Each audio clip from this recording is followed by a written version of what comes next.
I won't deny that there's not a lot of tough imagery in the Bible, and I do understand why we've come to this conclusion that hell is an unending conscious torment that the unbeliever can't escape. But I would argue that we don't truly understand the poetic and symbolic language that is being used often in the Bible in these passages about judgment. Is judgment real?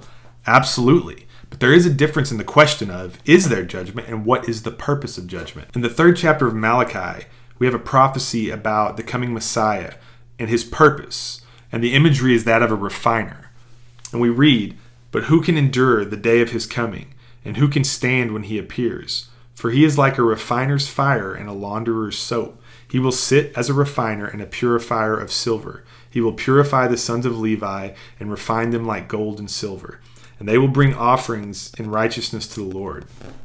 So the refiner places gold, raw, impure gold, into a crucible and then puts it in a furnace and heats it so it melts down. And while it melts down, the impurities will rise to the top. And these impurities are called dross. And when they rise to the top, the refiner carefully skims them away or allows it to be burnt away, and often repeats this process over and over to achieve a greater level of purity. And this is the image Malachi is using in reference to the coming Messiah, Jesus. In Proverbs 17, we also read, "The crucible is for silver, and the furnace is for gold, and the Lord tests the heart." So this is just more symbolic language to explain how God refines us through fire. In Isaiah 48, we also read, "Behold, I have refined you, but not as silver. I have tried you in the furnace of affliction."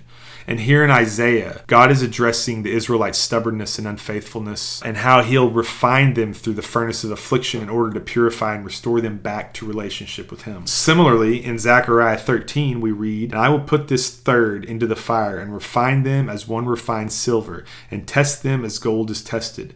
They will call upon my name and I will answer them. I will say, these are my people, and they will say, the Lord is my God." So here in Zechariah, we have another great example of God's judgment, refining process, and restoration of his people. The refiner's crucible symbolizes a process of purification and testing and transformation that God uses to shape his people. The crucible burns away impurities, representing how trials and discipline and challenges purify the believer by removing sin and selfishness and anything that hinders spiritual growth. And just as metals are tested for quality in a crucible, trials reveal the genuineness of faith. But this process of refinement is intentional and it's loving. And as seen in Malachi 3, where God is portrayed as a refiner who carefully oversees a fire to ensure that it perfects and purifies instead of destroys. And we see many examples that reveal God's character as merciful. Even in his wrath and his judgment, his mercy and love shine through, because his wrath is not retributive, but it's restorative. And it's always aimed at leading his creation back to him. And you may think, sure, that may be true in this life, but at death there is no more hope. But I just don't buy that. I think we've handcuffed God to these arbitrary rules